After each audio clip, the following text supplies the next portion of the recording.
Welcome to Conversations That Matter. Joining me now is correspondent Mike Minier. Mike, welcome. Thanks, Stuart. Who's our guest today? Stu, today we have Dr. Brenda Lau. Most recently was on the staff at St. Paul's Hospital. She's an anesthesiologist by training, but she is devoting her life to pain and helping upend our medical system to make sure that doctors and healthcare workers have the best training they have to assess pain and also help people manage their pain better. It's a big issue. 20% of people in British Columbia, adults according to Brenda Lau, are suffering from chronic pain. So this means that this is pain that they're living with day in and day out, and for whatever reason just can't find a solution to it in the medical system. And it even grows higher with the over 55 population, where it's half of that population suffering with chronic pain. As we think about the growing age demographic of our society with baby boomers, it's a real and significant issue that has to be addressed. Well, you touched on an interesting point. People don't know what to do with their own chronic pain, but neither does the system. And so many of them get to the point where they're presenting in emergency rooms where they don't know how to deal with them either. They call them frequent flyers because they show up basically saying, help, give me relief. Yeah, and imagine the frustration of being perhaps otherwise healthy, but having chronic pain and you can't figure out why. And this is happening more and more in our society. And so Brenda Lau and other physicians have actually created a society called Pain BC. And they've been very successful at getting the provincial government to acknowledge that this is a problem and to invest in it. The province just made $1 million contribution to Pain BC so that people like Brenda and other doctors can go out and train other physicians. So they have this money to go train 500 physicians in British Columbia, again, to improve the assessment and management of pain. You know, oftentimes doctors themselves are just as frustrated as the patient because they can't figure it out for them, and they only have limited time with a waiting room full of other patients. So, what's also interesting about Dr. Lau is that she's taking a holistic approach. It's not just come on in, okay, tell me that you're in pain, here's a prescription. It's no, let's take a look at all of you and then figure out a strategy that has a variety of different ways of addressing pain. Let's go to that conversation now. Welcome. Pain. Is it a pain? And where are we at as far as chronic pain? Really, because that's our topic. How big of a problem is it in our society? Stu, pain is really well known to most people as the acute pain, like after an injury. But when we talk about pain and pain symptoms that go beyond 3 months, that's bridging into what we call persistent or chronic pain. So how big of a problem is that? The general studies around the world are kind of showing the numbers in about 1 in 4, 1 in 5 people. It doesn't even matter what country you're from. So in Canada, that affects approximately 10 million people, up to 10 million people. So in BC alone, that's about 1 million people. Who are suffering from chronic pain? From chronic pain. What are the consequences of chronic pain? I mean, and I guess as I asked that question, I realized it's got to be different for everyone, but what are the ones that we need to be aware of? So pain is not just a physical symptom because once it starts affecting the body behaves differently, you start thinking differently, you even relate to people differently. So obviously those consequences become far-ranging, just beyond how you feel as the person who's feeling pain. Can I stop you for one second? What do you mean the body starts to react differently? So pain, as we know, is the symptom of, let's say, an injury. It hurts. Is really what pain is. It really hurts. It says rest, don't do that for a little while, let me heal. That's right, and that's the actual typical approach when you deal with acute pain. And so when you respond in that way, you're resting, you're taking medications to deal with that acute injury, and you're going to avoid the original problem that caused the injury. But when you're dealing with chronic pain and now your body's facing that day in, day out, 24/7, some people don't have it stopping at all, not giving a rest, then your body starts to change. So it changes first in your reaction. You become hypervigilant, you increase anxiety, you start to have sleep problems. Your body's facing stress all the time, so muscles start to get more tense, even where the original injury occurred. There's other parts of the body actually that becomes part of the problem too, so it becomes tight or even painful. So it's compounding on itself. It adds to itself. It can compound the problem because you may be bracing the part that was originally painful. So that's how the body responds. But that's not talking about how the mind responds, because normally we feel secure and reassured once an injury is over and you can solve the problem and it becomes healed over and you cannot think about it anymore.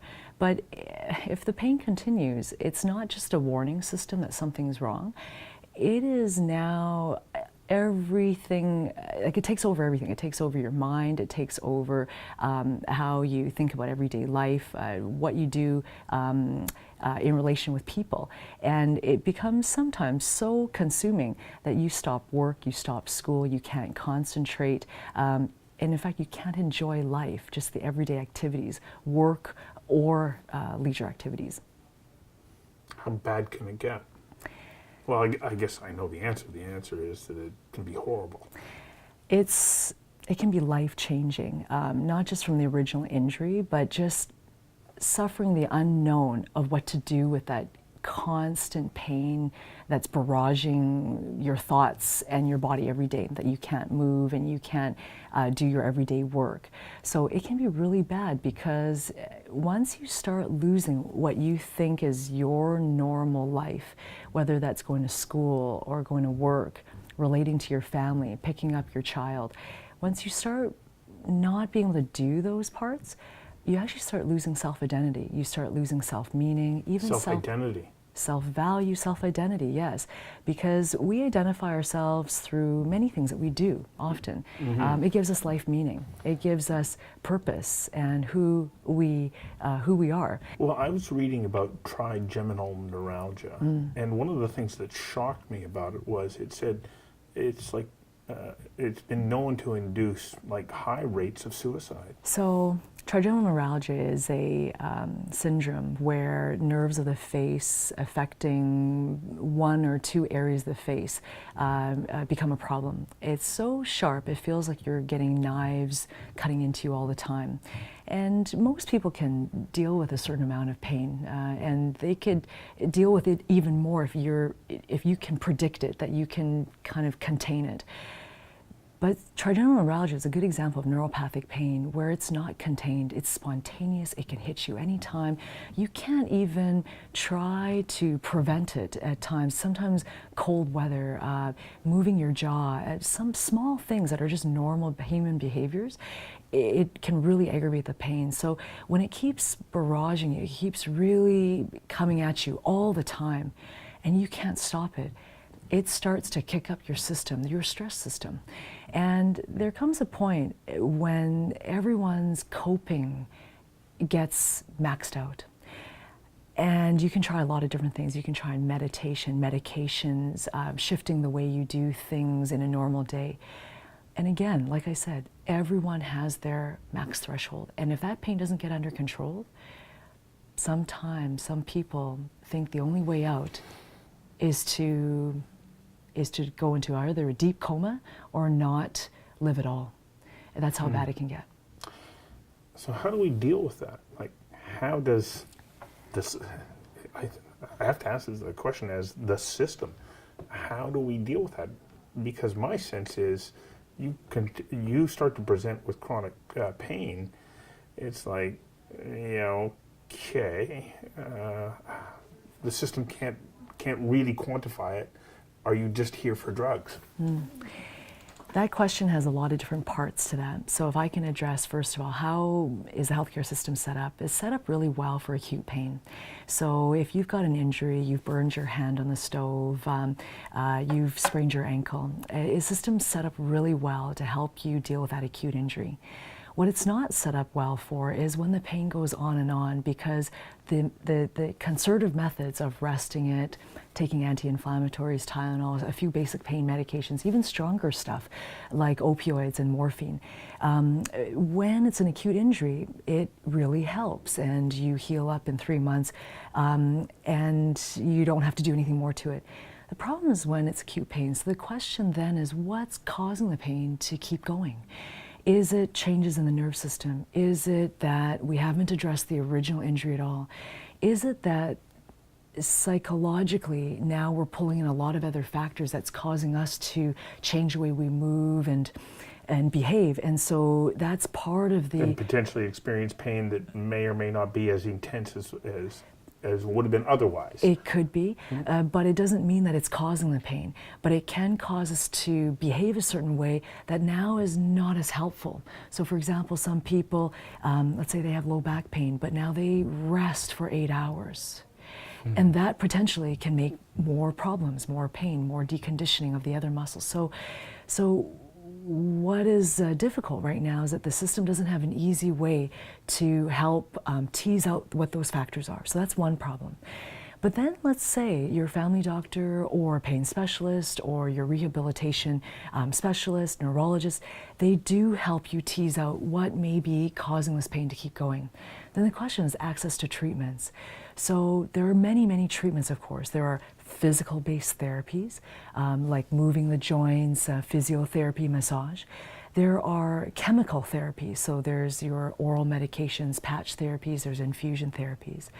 There are psychological therapies to help us start training the way we address the pain, how the pain affects us, how it now changes the way we feel about ourselves. So all of those things have to happen for many people. And depending on how it's affecting you right now, maybe some of those therapies have to all be done at the same time.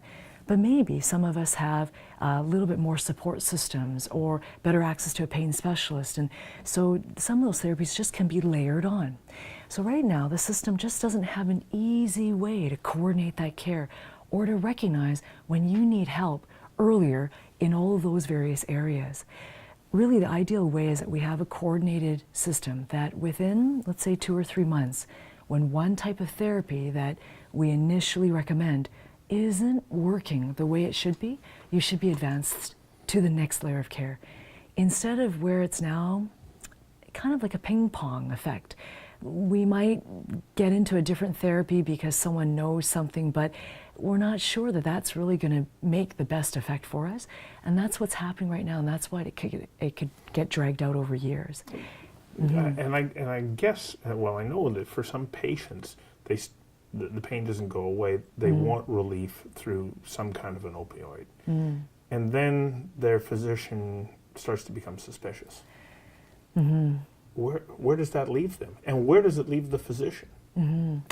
So again, that question talks about 2 parts, which is when does an opioid like morphine, oxycodone, hydromorphone, when does that have a role in chronic pain? And the second part to that question is that why does your provider maybe have that kind of attitude towards opioids? Because should there be other types of therapies that are made available so that that's not the only thing that is an option for patients with chronic pain? So to address the first one, opioids have a role in chronic pain, especially when it's dealing with crisis or right at the acute stage. But we all know that taking opioids long-term lead to a lot of other problems, hormonal problems, sleep problems, mood problems, all the constipation, nausea, appetite problems, and of course even libido and your metabolic issue problems. So we know we have to weigh out the risks and benefits of taking something like that. On one hand, it takes away some pain, but it never does take away all of it. And on the other hand, it causes a lot of side effects, including in some people actually causing more pain problems, because it can affect the immune system to create pain. So, plus you can become addicted. And there are in some people the problems of addiction, because then you become so used to it, but genetically kicks in systems where you're becoming more tolerant and crave it. So that's another subset of problems altogether. If you're a family physician, what kind of a position does it put you in to be able to say, have you considered medical marijuana? Medical marijuana in Canada is difficult right now because last year, about a year ago, the government actually deregulated it. In other words, they used to have a system in which you would apply for the actual green card and the stamp of approval. When they deregulated this now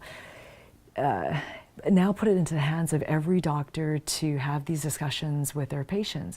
But not every doctor feels comfortable doing that. And so really the ideal situation now is that if faced with that discussion, the family doctor would refer you on to a pain specialist or a specialist who's now really evaluating how medical marijuana can play a role in your pain. And so you can make a referral to a specialist that way. So it's actually, you have to refer them on to a pain specialist. You should. You don't have to, though. So right now, directly, every physician can have this discussion with their patient. Whether you're comfortable doing that as a clinician is a different story. And it makes sense because these are therapies that aren't part of your normal schooling when it comes to pain. And it probably makes more sense to refer someone on to someone who's subspecialized in pain. So medical marijuana kind of falls under the CAMs, or complementary and alternative medicines, which when I think about the structure around running a practice as a physician, you go, okay, well, I don't have the time to get into all of that. Like there's so many different alternatives or complementary medicines, and I don't. That's not how I get compensated for my time. So what happens then for the patient and for the physician who's saying, I want to be able to give you as many options as possible? That's an excellent. So where does somebody go? Yeah, it's an excellent question. So complementary therapies was one part that you brought up, but it's not just complementary. Complementary, we think about was alternative medications to standard Western medicine. So this includes acupuncture, includes flotation therapy, includes Reiki, traditional Chinese and Indian medicine. Box breathing. Meditation, yoga, mindfulness. There's a whole scope of other ways of dealing with pain. And so you're absolutely correct. Not only is the average physician not trained to discuss those detailed aspects, they don't have the time running a very busy practice. But the third thing is that, unfortunately, our system doesn't compensate your physicians in general around counseling on a lot of different ways of dealing with chronic disease in general, and that includes self-management strategies. So for the area of pain, or for the topic of pain in general, and we're talking about headache pain to trigeminal neuralgia to back pain to post-surgical pain, cancer pain, in BC at least, we've been really fortunate to have a group of very passionate providers, patients, administrators, and all types of people concerned about pain to develop a non-government organization called Pain BC Society. So literally we are trying to put a central area in one place. Instead of making it so complex, let's concentrate all the resources in one place. Let's hold the conversations that matter for patients with pain in one place. When you say we, how many people are we talking about? Because it would be very easy for me to think, oh, good, they've set up these pain clinics, and I'll just make an appointment and away I go. But I think the reality is getting into a pain clinic is not that easy, because the we that you refer to isn't a very large community. The we that we refer to in terms of those who think about pain broadly, so therefore subspecializing their practice fully with pain, and having the network with other colleagues in neurology and others who are dealing with subsets of pain, that we, in terms of pain specialists, recognized pain specialists in BC, is a handful. It's really less than 20 or 30 people who for the entire province have subspecialized themselves in pain. So in terms of pain clinics, there's only a few hospitals. The hospital in Victoria, Nanaimo, St. Paul's Hospital, Jim Pattison in Surrey, and then there's pockets across in interior and in northern BC that may have a few people who have subspecialty interest in pain management. And what are things that I can do to help reduce the pain, or at least be able to, endure it a bit more. Don't even want to say live with, because depending on what it is, it might be just help me get through those moments where it feels like I want to come unglued. Excellent.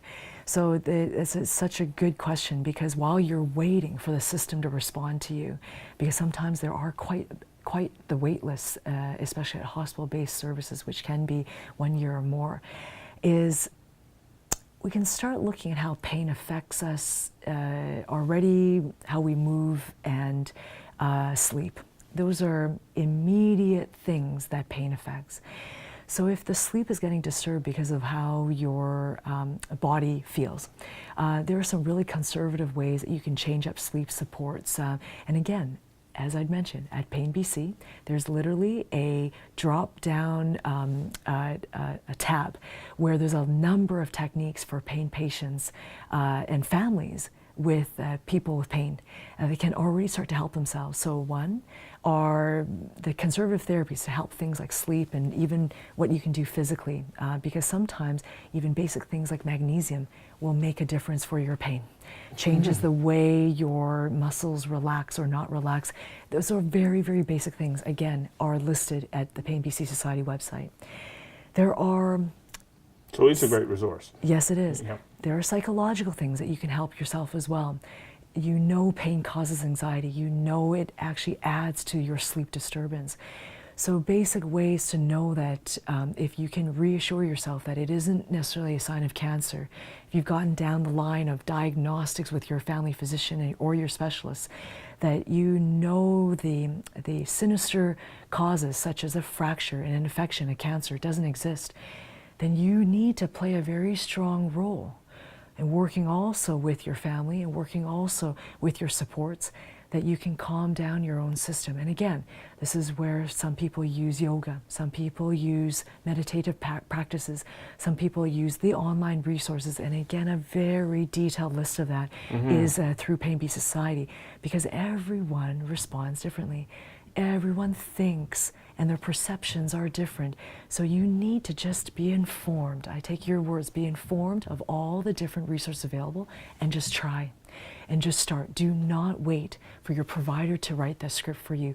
So much of how you can change your pain is actually in your own hands to do it. Be proactive, the same way that you have.